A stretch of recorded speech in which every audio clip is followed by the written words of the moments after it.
নিমকুড়িয়া থেকে শুরু করে শানপুকুরে ওই দিক থেকে শুরু করে বাইরের থেকে লোকের এখানে সে গণ্ডগোল মানে বাদিয়েছে। আসলে বহিরাগতরা, এই বুথে লোক নেই, বহিরাগতদের নিয়ে এসে এখানে মারামারি পেটাপাটি করার চেষ্টা করেছে, বানচাল করার চেষ্টা করেছে। আমি ধন্যবাদ জানাই এই বুথের সমস্ত মানুষদের, তারা রুখে দিয়েছে, প্রতিরোধ মানে গড়ে তুলেছে, তার জন্য আমি এদেরকে ধন্যবাদ জানাবো। তৃণমূল কংগ্রেসের এতই এখন অসুবিধা হয়নি যে ওই কেউ রক্তদান শিবিরে যাবে তাকে বাধা দেবে। তাইলে আমাদের এই জাহাঙ্গীর ভাইকে মারল কে? এটা তাহলে ভূত এসে মেরেছে। আসলে ড্রামাবাজ এখানকার বিধায়ক যিনি আছে সবচাইতে বড় ড্রামাবাজ। মানে ড্রামার কম্পিটিশান হলে সারা ভারতবর্ষের প্রথম প্রাইজটা পাবে, আর সারা পৃথিবীতে মিথ্যা কথার কম্পিটিশান হলে সেও প্রথমে অ্যাওয়ার্ডটাও পাবে।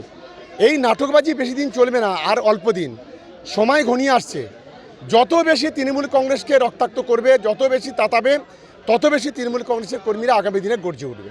দেখুন, আজকের আমাদের এই চিনেপুকুর রামপুকুর, এখানে একদিকে আমাদের একটা রাস্তার উদ্বোধন, যে রাস্তাটা আমাদের শানপুকুর গ্রাম পঞ্চায়েত থেকে ধেঁতি পর্যন্ত যে রাস্তা, সেই রাস্তার উদ্বোধন, এবং এখানে আমাদের বুথ কমিটির সভা ছিল। এই সভাটাকে বানচাল করে দেওয়ার জন্য এবং রাস্তাটা যাতে আমরা উদ্বোধন না করতে পারি, আইএসএফ আশ্রিত বেশ কিছু সমাজবিরোধী নওশাদের মদতে এখানে সভাটাকে বানচাল করার চেষ্টা করেছিল। আমার পাশেই দাঁড়িয়ে আছে জাহাঙ্গীর ভাই, আমাদের দলের নেতা। তাকে বন্দুকের বাঁট দিয়ে মারা হয়েছে, তার চোখটাও ফুলে আছে দেখছেন, জামা কাপড় সব ছিঁড়ে দেওয়া হয়েছে। আমরা এই ঘটনার তীব্র নিন্দা জানাচ্ছি, এবং এখানকার যে পঞ্চায়েতের মেম্বার জুলফিকার, তাকেও মারা হয়েছে। তারপর আমাদের কর্মীরা ছুটে গেলে তারপর এরা পালিয়ে গেছে।